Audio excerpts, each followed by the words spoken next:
why we forget dreams, and how to fix it. Picture this. You wake up in the middle of the night, your heart racing, vivid images still dancing behind your eyelids. You've just experienced the most extraordinary dream. You were flying through ancient cities, having conversations with people who felt completely real, solving mysteries that seemed profound and meaningful. You tell yourself you'll remember this one. It's too vivid to forget. But by morning, it's gone. Vanished, like trying to hold water in your hands. This isn't just frustrating. It's one of the most perplexing mysteries of human consciousness. Every night, your brain creates elaborate theatrical productions, complete with complex storylines, emotional depth, and sensory experiences so realistic they can affect your mood for hours after waking. Yet most of these nightly adventures slip away before your first cup of coffee. Why does this happen? Why would evolution design a system where we spend roughly 6 years of our lives dreaming, only to forget most of it? And perhaps more intriguingly, what are we actually losing when these dreams disappear? Tonight, we're going to unlock the science behind dream amnesia, explore what happens in your brain during those crucial moments between sleep and waking, and discover practical techniques that can help you capture and remember these fleeting, nocturnal experiences. To understand why we forget dreams, we need to start with what dreams actually are and when they occur. Most vivid dreaming happens during REM sleep, rapid eye movement sleep, which occurs in cycles throughout the night. During REM, your brain becomes almost as active as when you're awake, but your body is essentially paralyzed to prevent you from acting out your dreams. Your brain is creating rich, complex experiences while simultaneously cutting off most pathways to your motor system. But here's where it gets interesting. The very mechanisms that make dreams possible also make them forgettable. During REM sleep, levels of norepinephrine, a neurotransmitter crucial for memory formation and attention, drop to nearly zero. Think of norepinephrine as your brain's filing clerk. Without it, experiences don't get properly cataloged and stored in long-term memory. Your brain is essentially creating experiences in a neurochemical environment designed to make them temporary. This isn't an evolutionary oversight. It's a feature, not a bug. Dr. Robert Stickgold, a leading dream researcher at Harvard Medical School, explains that forgetting dreams might actually be protective. Dreams often involve processing emotional memories, working through fears, and exploring scenarios that would be disturbing or confusing if we remembered them all. Imagine carrying the emotional weight of every nightmare, every anxiety dream, every bizarre scenario your subconscious creates. The forgetting mechanism acts like a psychological pressure valve. But there's more to the story. The transition from sleep to waking is particularly crucial for dream memory. When you wake up gradually, moving through lighter stages of sleep, you have a better chance of transferring dream content from short-term to long-term memory. However, when you're jolted awake by an alarm or external noise, this transition is disrupted. The dream memories, which were never strongly encoded to begin with, simply fade away like morning mist. The neuroscientist Matthew Walker describes this process beautifully in his research. During the transition from REM sleep to waking, there's a critical window, usually lasting only a few minutes, where dream memories can be consolidated. If your attention is immediately captured by something else during this window, the dreams are lost forever. This is why you might remember a dream clearly for the first few seconds after waking, only to have it disappear the moment you check your phone or start thinking about your day. The hippocampus, your brain's primary memory formation center, plays a fascinating role in this process. During REM sleep, the hippocampus is actually less connected to the neocortex, the brain region responsible for long-term memory storage. It's as if the filing system between short-term and long-term memory is temporarily offline. Dreams are being created and experienced, but they're not being properly archived. Interestingly, not everyone forgets dreams equally.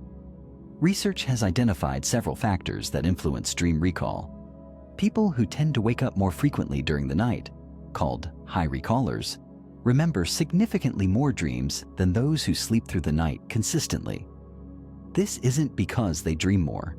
Brain imaging studies show that both high and low dream recallers have similar amounts of REM sleep. The difference lies in those brief awakenings that provide opportunities for dream memories to be processed and stored. Personality factors also play a role. People who score higher on measures of creativity, openness to experience, and introspection tend to remember more dreams. This might be because they're more likely to pay attention to their inner experiences and place value on remembering dreams.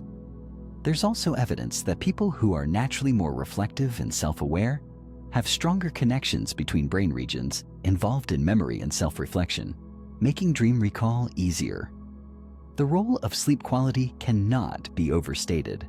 Stress hormones like cortisol can interfere with memory formation, including dream memory.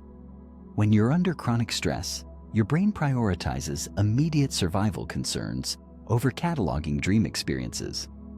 This is why people often report remembering fewer dreams during particularly stressful periods in their lives. Cultural factors add another layer to this puzzle. Some cultures place great emphasis on dream recall and interpretation, leading to higher rates of dream remembering in those populations.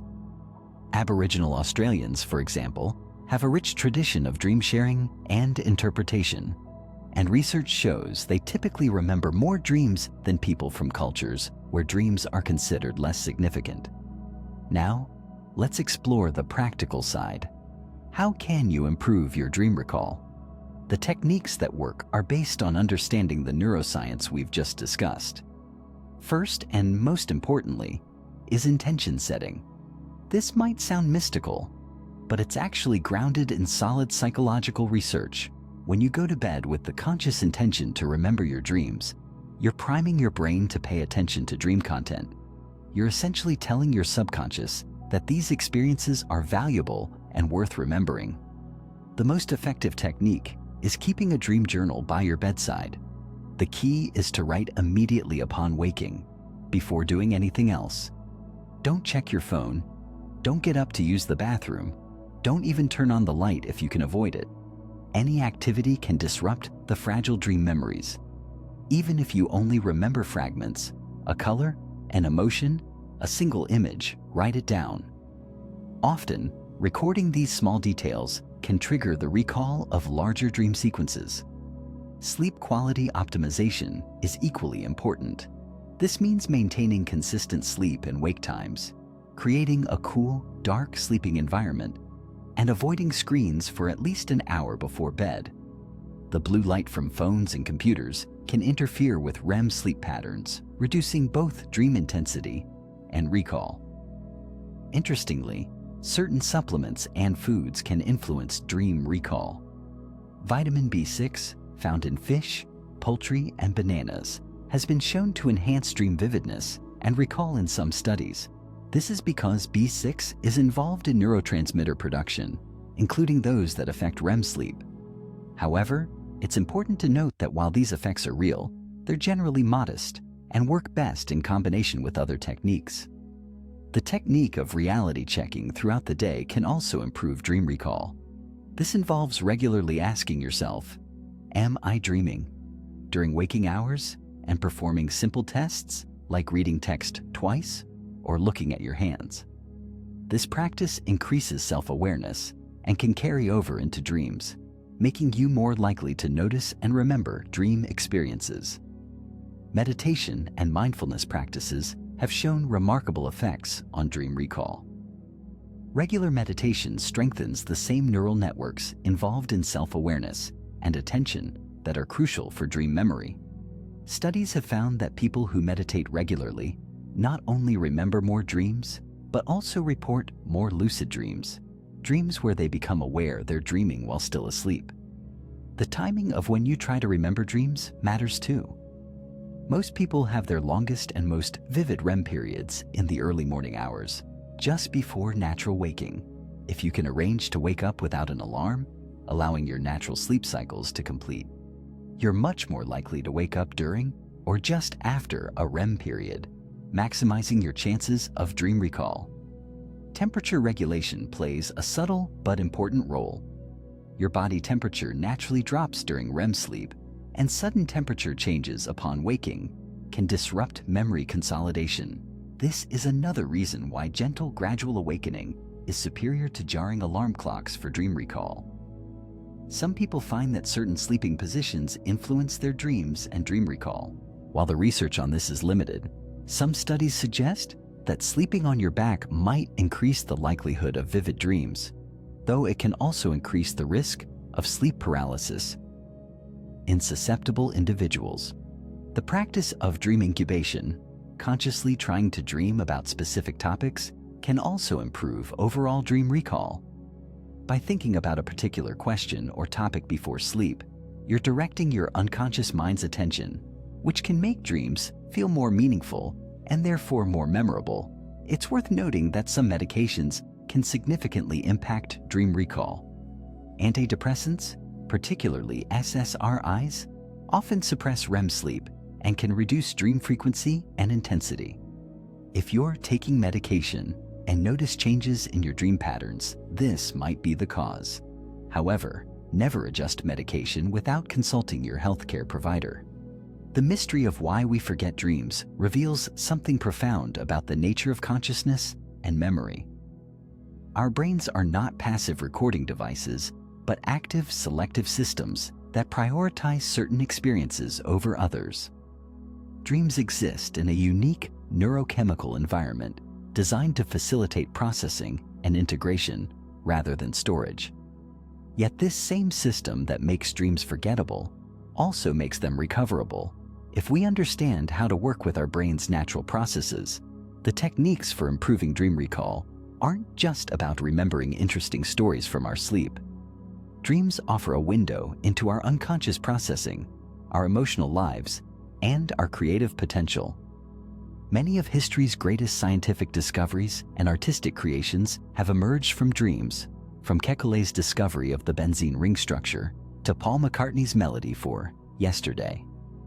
When we learn to remember our dreams, we're gaining access to a rich source of insight and creativity that our minds produce every single night.